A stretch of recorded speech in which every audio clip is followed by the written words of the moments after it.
Cool, so you are watching The Trout Show, ladies and gentlemen. I am your host, The Trout, or The Bird Trout, if you prefer. They call me The Trout because I'm a fish at chess. That's what they call you when you're a bad fish chess player. They call you a fish. Hopefully I'm not a bad fish player. I am a bad chess player. Hey, Rockstar, what's up? So we're going to be taking a look at Game 7 today from the World Championship.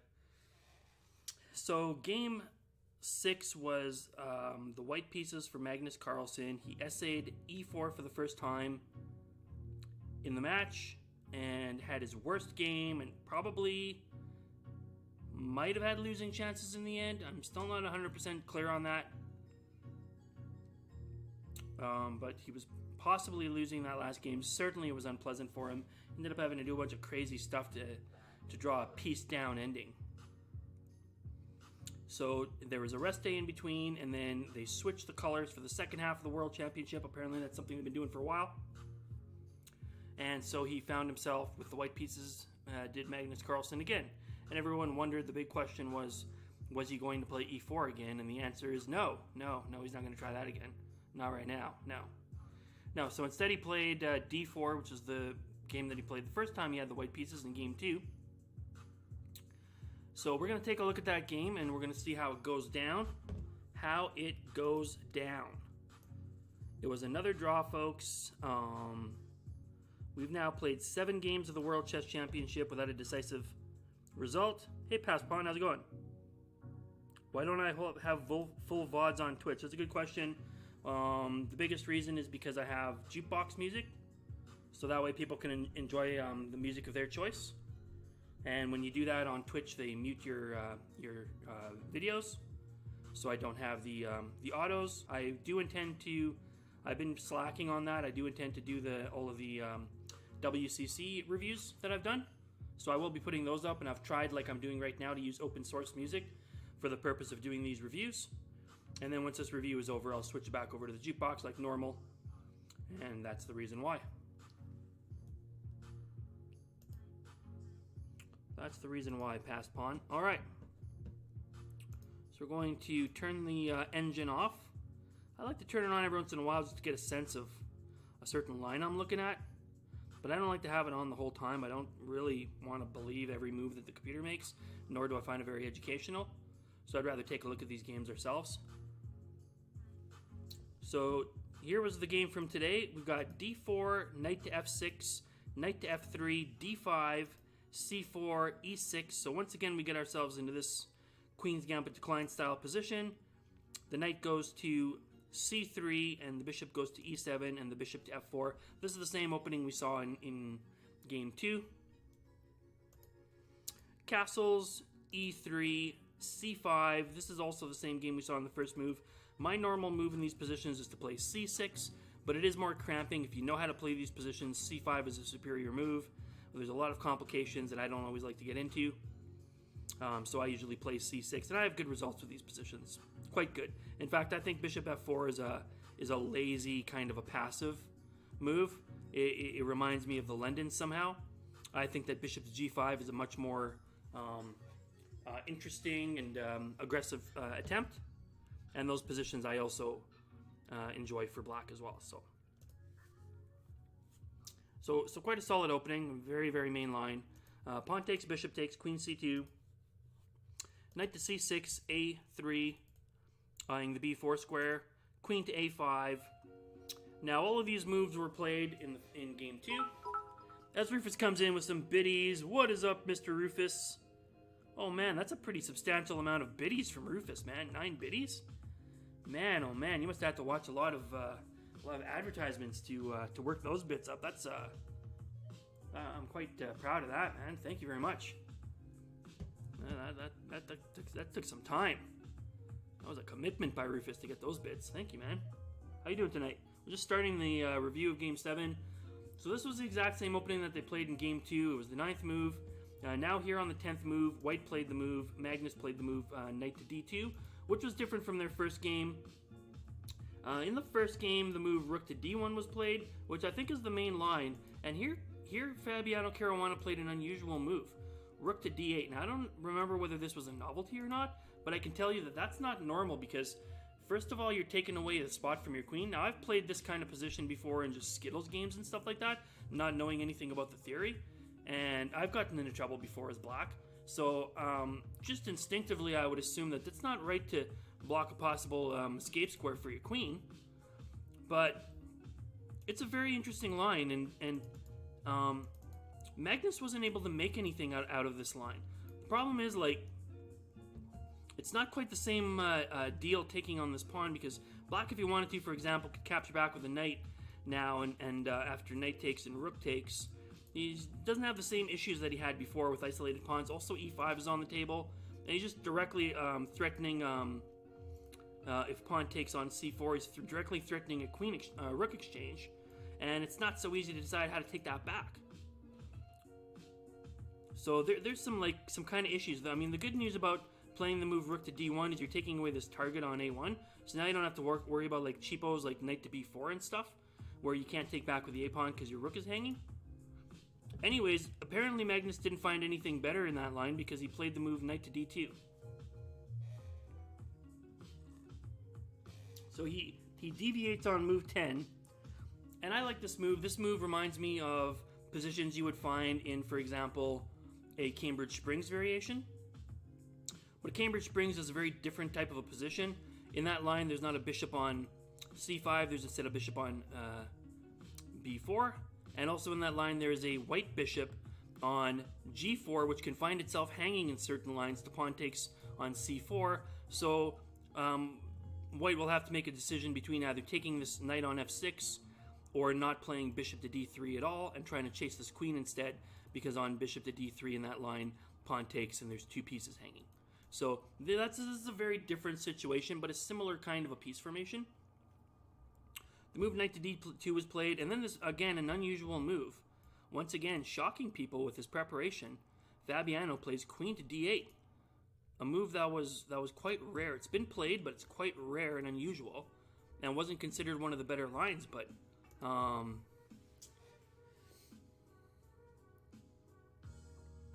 it takes away the targets. So basically, like, maybe white was planning to play like knight to b3 here, so it's taken away one of the targets.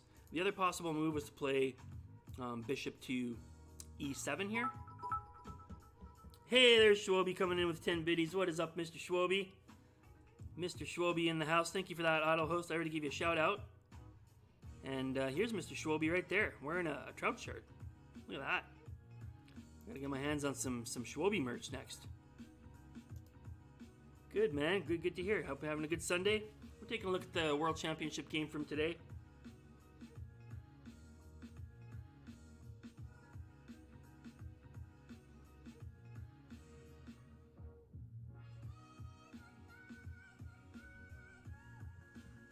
So I think this is the line where if bishop to e7... Hold on, let me see.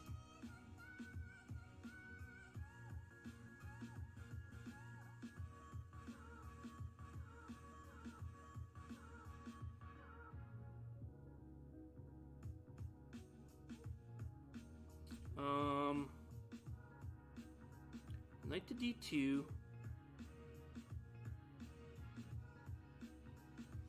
Okay, the other line is the possibility of playing bishop to b4. That's the other line.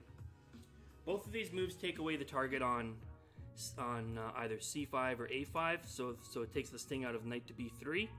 Here, if you play knight to b3, I think you're just going to take, and we can take a look at that line in a second. So this is the line where,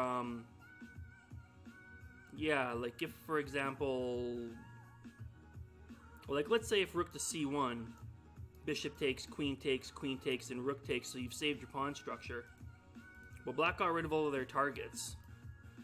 And black still has a 2-on-1 pawn majority in the center, so probably just e5 and black is okay here.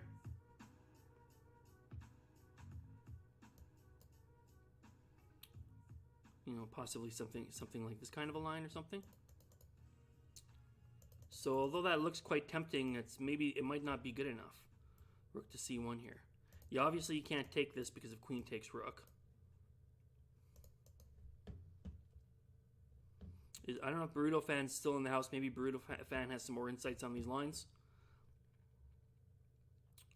And if, for example, bishop to d3, then this move d4 is annoying. In fact, I think what they do is they take this first. I think this is the Hikaru Nakamura line, where they take that first, and then comes this, and then the pawn push. Yeah, it's more annoying now because now you got an open e-file. So here, for example, if you castle, pawn takes, I don't know, knight c4 here. Like, it gets into these kind of complex lines.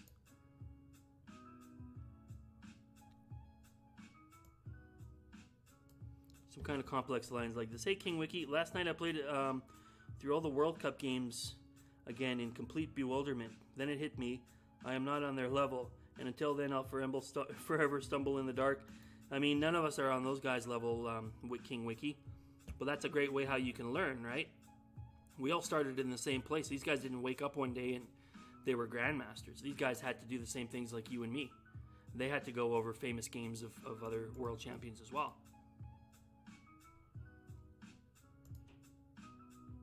In fact, on that note, let me give you a quick look into what I've got for you guys today for the World Championship. Linear history that I've been looking into on the show. Just to give you guys a bit of a background, for some of you who are maybe new to the World Champions, and some of you have asked, well, is it always like this? Is it just a bunch of draws? And, like, so to give you a little bit of like a background on where really like the World Championship comes from. So there's my Discord group. I have a more full and complete storyline you can go check out in my World Chess Championship chat channel. So please go follow my Discord, and then you can look into all of that stuff for yourself. But today we're going to take a look at, we've already looked at, here's my background, by the way. This is all of the linear world champions, all on one collage. In addition, I've also got down on the bottom left, I've got Philidor, and up in the top right, I've got here Morphy against Zukertort. Is that Zukertort? I'm actually not sure who that's against, but I do have Paul Morphy there. Anyways, but starting in the bottom right-hand corner with Wilhelm Steinitz, and working all the way up to modern times with Magnus Carlsen holding the trophy right in the middle, there is your Linear World Championship. Now, we've looked at Wilhelm Steinitz, who you can see pictured on the right in both of those chessboard photos, and then pictured up in the top right. He was the first Linear World Chess Champion. The second was Emanuel Lasker, who you can see there on the left. In the bottom right-hand side, he's sitting on the left, Steinitz on the right-hand side in that photo, playing their World Championship. Then after that, Capablanca, up in the top left corner, taking out Emanuel Lasker, so Jose Raul Capablanca, the first and only Cuban world champion. After him came Russian, I don't want to say defector, but he actually lived most of his life in France, left Russia and lived in France. This was one of the world's greatest attacking, calculating players, Alexander Alekhine, and that's him pictured there. So we've talked about all of those guys. I missed last show. I did talk about it in my Discord, but I wasn't able to get around to it on the show. But this here is Dutch Grandmaster Max Euwe. Max Euwe is the only Dutch world champion. Jan Timman challenged Karpov for the world championship a couple of times, but was not able to win it. Max Euwe was a bit of an underdog and wasn't expected to do much against Alekhine, but Alekhine didn't take him too seriously, I don't think. He was a pretty heavy drinker and smoker. In their return match 2 years later, Alekhine took the championship back. By then he had quit drinking and smoking, although he did start again at some point in time after that. In 1970, Max Euwe became the president of FIDE. He was one of the instrumental guys in creating FIDE in the first place. And there up in the top right, you can see he was also a family man. A family man who worked hard, and chess was really more of a side project for this guy. But he brought he brought to the World Championship a certain sanity. He was a sane man. He wasn't like other guys where they were poppers or alcoholics or crazy like Bobby Fischer. So he brought some stability to the chess world, and he greatly increased the numbers of membership countries to FIDE during the 70s during his reign as president. After him, Alekhine took the championship back and then died while he was the sitting world champion, leading to a tournament where the 6 top players in the world were invited to play in a tournament. One of them dropped out for reasons which we still don't know, possibly due to Russian intimidation, Soviet intimidation, in fact, and that was Ruben Fine. However, 5 players did show up to compete for the world champion, and the winner was Mikhail Botvinnik. Mikhail Botvinnik, sometimes called, the father of Russian chess, or he was instrumental in forming some powerful Russian chess schools. And you can actually see him on the right here in this picture, teaching a young Garry Kasparov. And look at Gary's styling 70s pants. There you go, folks. Garry Kasparov, sporting the plaid pants. And Botvinnik also taught other famous players like Karpov, Vladimir Akopian, Vladimir Kramnik, Jan Elvist, and some of the world's top players of that time in the Soviet school. Botvinnik won the championship on 3 separate occasions because in those days there was a clause that you would get a rematch if you lost. So in 3 separate occasions, Mikhail Botvinnik held the world title. One of those times that he lost the world championship was to Vasily Smyslov. And this is the last one we'll take a look at today. Here is Vasily Smyslov. Vasily had a reputation for being a positional player, but there are a large number of opening variations named after Smyslov. For example, the Smyslov variation of the Nimzovich defense. He was very good with endgames. He had great positional sense, but believe me, this guy could play tactics, and he was a great opening theoretician. He actually played 3 times against Mikhail Botvinnik. He drew the first match, and in that situation, the champion retained his title. He won the second match and then lost the rematch after that. So, challenged 3 times, and I believe 8 times he was a candidate for the World Championship. In 1983, he went to the semifinals, where had he won that match against a young 21-year-old Garry Kasparov, he would have challenged against Karpov for the World Championship, which would have been his 4th time competing for the World Championship. Instead, he lost to Karpov or Kasparov, and the rest is history. Kasparov went on to become the youngest world champion ever, beating Anatoly Karpov. And Smyslov also qualified in 1985 at, I believe, the age of 62 or 64. So he was very old, still playing high-level chess. When he passed away at the age of 89, he was still a 2,500-level chess player. So there is your breakdown of the world champions. Yes, Veritwitch, pre-engine. All of those guys were pre-engine. If you ever read an old Alekhine book, I mean, the guy used to go like 20, 25, 30 moves deep of incredibly precise, accurate, subtle, complicated tactical lines. The guy was a human computer. He was a machine. So all of these guys, deserve our respect and to be remembered as the world champions that they were. You're welcome, King Wiki. So that's just like a very short rundown. There's a lot more information you can check out about these guys. Smyslov was an opera singer. He was an inspiration for a character on 2001: A Space Odyssey. Stanley Kubrick named one of the characters Dr. Smyslov. Okay, so these guys have rich histories and are part of our pop culture, especially as chess players, so it's important to know who they are. Go check out some of their famous games. You can even just go to Wikipedia and find some famous games. You should go to chessgames.com and just go look up some of their famous games, and you will not regret it. Your rating's going to go up a couple of hundred points, and you're going to have a lot of fun.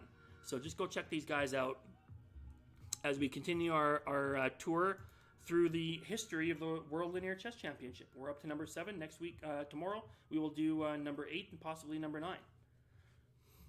Okay. What's up, Poker Mage? How you doing, man? Well, let's get back into this game. So, yeah, these are just some of the kinds of lines that are playable.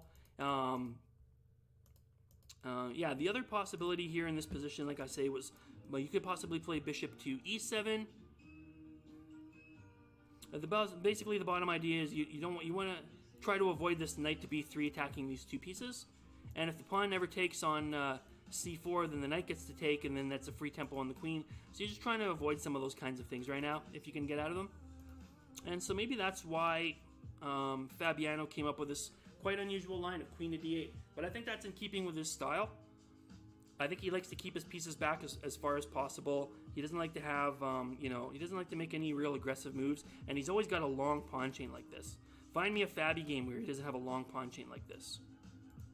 You know, he's always got this kind of a setup. He's very defensive in nature, but even though this move is unusual, this move is not illogical. Let's just go back one move and see what the computer says, just out of curiosity. Okay, so the computer is recommending the bishop line to b4, which is one of the two main lines. Let's take a look at bishop to e7. I would suggest it's similar in nature, maybe a small edge for white. And then now let's take a look at this queen to d8 move, and here you can see that the computer says that this is perfectly fine for black. Basically an equal position. Now, move that's very it's very natural looking, but it's quite unusual. And I'm not good enough at these lines to know all of the subtle variations as to exactly why. I would assume on here that like maybe you can even castle. Let's see what the computer says about castling. It just says it's a dead draw, and it's suggesting bishop to d7. I would have assumed here queen to e7, which is always a safe square in the queen's gambit. But basically, once this bishop gets to d7 and can find its way to c6, and the rooks connect, then this is like a dead draw. Like, black has no problems of any kind whatsoever. So I guess black is just saying I don't have any problems, and white has development issues. So I'm just going to go back to my original square. So the knight does still go to b3, and the bishop goes to b6. I'm not sure I like this move. Whoops, let's turn off the engine again. I'm not 100% sure. Maybe this is some like line. I don't know. It's not bad or anything. It's not a bad move. It's just, I don't know. I mean, because I don't like the idea that you can play c5. And what does he intend to do? Like oppose the bishops this way? This bishop's probably going to g3 anyways.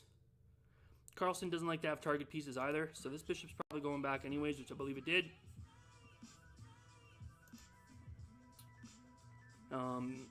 So bishop to e2 first, queen to e7. This is a great defensive square. It actually eyes the a3 square as well, and it makes room for the rook to come over to d8. So the bishop goes to g5. I think that's probably a good move. Maybe he could have just come back to g3 immediately.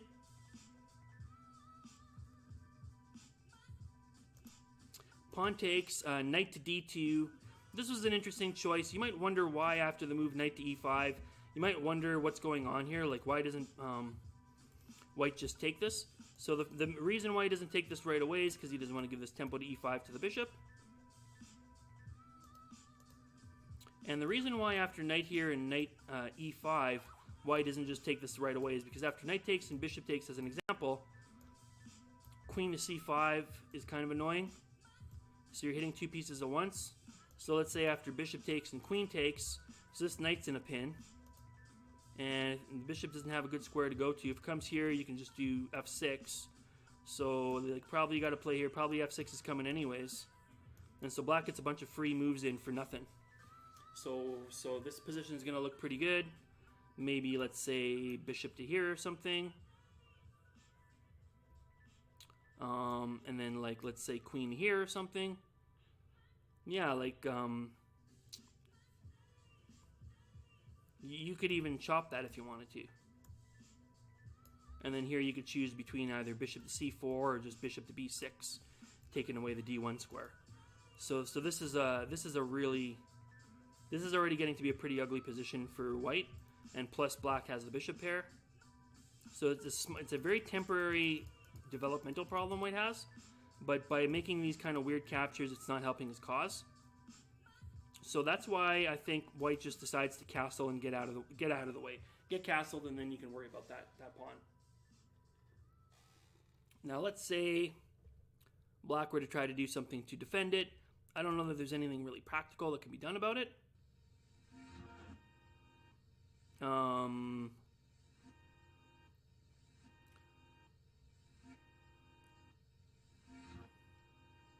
I don't know that there's anything practical that can be done about it. I mean, I don't think this line is going to be handy for black.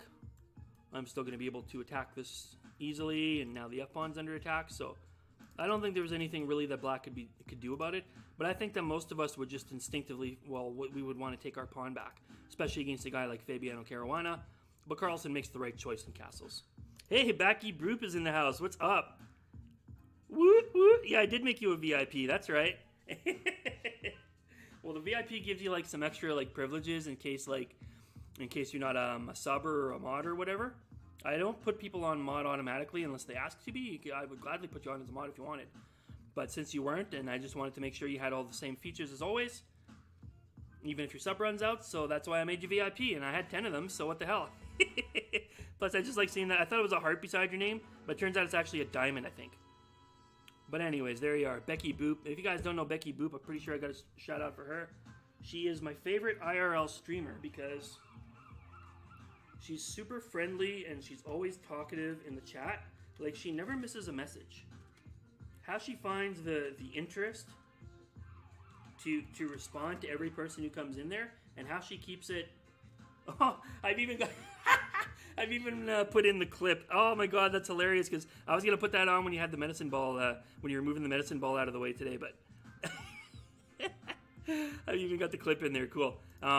Anyway, so she's like the sweetest girl. She like talks to everybody, and then she's just like really pretty and stuff too. But she's also like, she's pretty outrageous. So like, you know, she's like the nicest girl, but then she's got like a naughty side. So you kind of really can't go wrong. So there's your Becky Boop. We're just taking a look, Becky, at the Game 7 from the World Championship. The World Chess Championships are taking place right now. Norwegian Magnus Carlsen is playing against American Fabiano Caruana, who, if he wins, will be the first American World Chess Champion linear since Bobby Fischer in 1972. Won against Boris Spassky in that famous match. So a lot of people are really hoping to see a North American World Chess Champion. I still feel Magnus Carlsen is a better player, but he hasn't been able to demonstrate it so far in this match.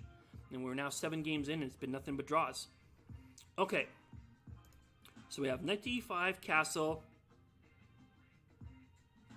It's like the chess.com membership. Yeah, exactly. You're a diamond membership. Exactly. You are a diamond. A diamond in the rough, and we're the rough. Okay. So, yeah. So anyways, that's what's going on with this position. So white decides to castle, and now comes bishop to d7. So again, once the bishop comes to d7 and c6, like, black's position is basically impenetrable. He's just going to hover all of his pieces on the back few rows. He's going to bring his rooks over to the d file.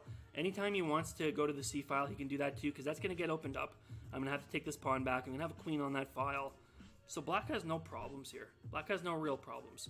You might think, like, you might be curious about this move, like what happens if this knight move is played. But I really don't think that there's anything going on here. In fact, I think probably the plan will continue. And if knight takes, then just pawn takes. And I think that, even though it looks probably a little scary, that black is completely comfortable here. I mean, these bishops are raking down on the king too, so I'm not sure that I would want to open this position up. Let's see what the computer says. The computer says black's even better here, because white just doesn't have any threats. It's you know, all you've done is mess up his pawn slightly, but yeah, there's no threats. If anything, black has threats. He's gonna play, f5, and the queen comes out, and this bishop's almost getting trapped here.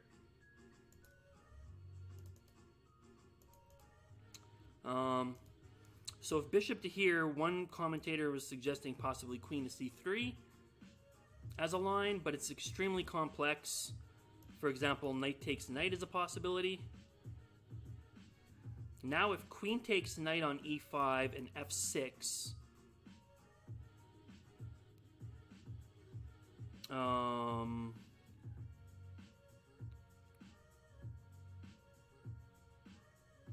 does he play knight takes? Is this possible? What's going on here? Knight takes?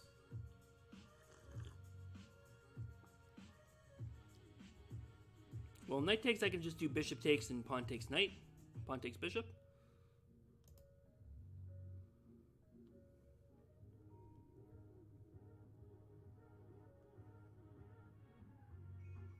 Okay, let's go back. I just want to make sure we're doing this line right. If queen takes, for example. Oh, he just got bishop. He's just got knight takes bishop, so that doesn't work. So I do have to do this one. What about bishop takes now? No, I can't do that because his queen's hanging. So queen to c7. Bishop. Bishop takes knight. Bishop takes. This seems weird. Why queen c5? Why not queen c6? Queen c5? And what happens if he does bishop takes? Oh, man. Look at that. Yeah, these lines are too wacky. These guys were not going to get into crazy lines like this. But at least that's an interesting possibility. Could have brought some life into the position. Looking good today, by the way. I like the cap. Not to distract you from the chess commentary, bro. I'm going to switch to my Mac and get into bed to watch. Oh, cool, man. Thanks, Becky. That's so cool. It's just nice when you even pop by to say hi. That's so nice of you, but if you're hanging around, that's even cooler, man. Like, Becky was putting up a Christmas tree today. So she was asking at one point in time whether, like, it was, you know, did we want to listen to Christmas music? And it was like, well, you know, I mean, we're in Canada, so, like, Thanksgiving is already passed for us. I think it's, like, next week for Americans. So I can understand there was some, like, you know, some obstinance or whatever, but, you know, it's like 5 weeks before Christmas. I mean, fair is fair. You know, at some point in time, the Christmas music's going to come, guys, So, anyway, she had some Mariah Carey Christmas music on, so that was my first dose of Christmas music this year, which was kind of nice, to be honest. It's okay for her, as long as it's not like, you know, from Halloween on there, it gets a little ridiculous. Okay. King Wiki. Once upon a time, long ago, there was a nice person, but then I learned to play chess. Now I'm an animal. Okay. Wow, King Wiki. King Wiki rating his chess fiction.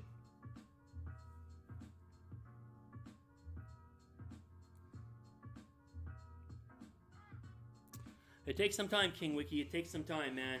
Don't make the mistake of so many people on online chess where they don't want to put in the work because they're lazy and they're gamers and they're used to just getting things easily. They live in the instant pudding world and they want things easily, so they just go Google, like, what's a fast way to, like, get good at chess, and come up with some cheese system lines that they don't understand, and they just memorize half a dozen moves and get a couple of wins on chess.com, and then they think they're chess players. Don't be one of those guys, man. Pay your dues, man. Take your lumps like we all had to. We all started in the same place, King Wiki, and I'm still on a you know, I'm still on a learning curve. It's hard. It's a hard game. Chess is hard, guys. That calls for the chess is hard emote. Let's put it out there for you guys. Okay, because chess is... Oh, man. Oh, chess is hard. Woe is me. Chess is hard. Oh, it's hard. Okay, so there's that.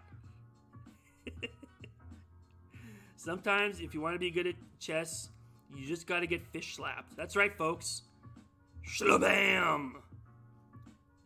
Shlaboom! Fish slapped right in the face. Sometimes you got to get octo slapped on the 8x8. Just take an 8 across the face like that. Boom! Okay. It happens to the best of us, King Wiki. I've told this story before about how when I was getting good at chess, when I first started playing tournaments, first I had a friend named Dale Hockenfrères, and after that I had a friend named Nigel Fulbrook. Dale was close to 2,200, and Nigel at one point in time was close to 2,400. And I used to sit around in the coffee shops playing these guys day after day after day after day after day. Hundreds and hundreds and hundreds and thousands of games, and I'm not even exaggerating, man. I'm really not. I never once beat Dale Hockenfrères. I think I got a draw against him once. I never, ever once beat Dale Hockenfrères. And he ended up moving to BC or something like that, and I never saw him again, and so still to this day, I've never beaten him once. Today, we'd probably be pretty close to equal. It'd still probably be a little bit better than me. But Nigel Fulbrook, I ended up beating several hundred times. But that's because in those days, when I was playing Dale, I was like a 1,500. He was like a 2,175. And then when I was playing Nigel, I was a 1,700, and then quickly, immediately catapulted into the 1900s and almost 2,000 just by playing those guys. But when I first started playing Nigel and this guy, Luger Frank, I don't even know his last name. He was a cab driver. He didn't even play in tournaments. He was this guy from Newfoundland, this big burly dude with a beard and crazy hair. And he would come and play with us in the coffee shop, and he was like a 2,100 player. Then him and Nigel would just whoop me over and over and over. And we would play winner sits, and I would play Nigel, and he'd whoop me in 10 moves, and then I'd sit there patiently while he played Frank, and then, you know, Frank would lose, and then I would play again, and then maybe Frank would win one, and then I'd play Frank. I'd lose that one too. And so I was just spending a lot of time sitting around, wasting time in coffee shops, just hoping to get another game in with these guys, King Wiki. That's how I learned my lumps, man. That's how I got to be a good chess player, by losing over and over again until I saw the positions enough times that I started to master them. So take it one day at a time, my friend, okay? That's my advice to you. Lucy coming in, half man, all manimal. Wow, I've never been called a manimal. That's kind of sexified. I like that. Manimal. All right. I'm all manimal, baby. That wasn't very sexy. I'm just not sexy. I'm just like a nerd. According to my calculations, that was very sexy. No, I'm not sexy. I'm more like a mousimal. Okay, let's finish off this game here. So let's turn off this computer again. So we do have the castle, bishop to d7. This is basically that's the move that equalizes this game. So the bishop comes back. I mean, basically Magnus is saying I'm not even going to try. Knight to g6, bishop to g3, bishop c6, dead draw. Knight takes pawn, bishop to c7. I never really liked this plan. Rook f to d1. Rook f to d8. Rook takes, rook d1. Rook takes, queen takes. Knight to d5, great outpost. Queen to d4 I thought was a kind of unusual move at the time, but it actually turns out it's fine. I mean, e5 is on the table.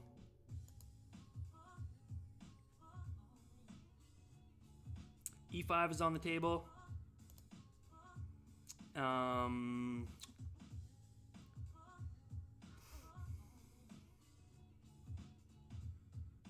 Is something here? Bishop be here and knight here? Anyways, it seems like a weird square. So knight takes and queen takes. Bishop takes and pawn takes. This is an impenetrable structure here for white. So with the piece, the exact pieces that black has, there's not really any practical way to ever get in there. So like, if anybody has a chance here now, it's going to be white. But there's really nothing. This knight on g6 is a great defensive piece. Like, he can try to start pushing his pawns up.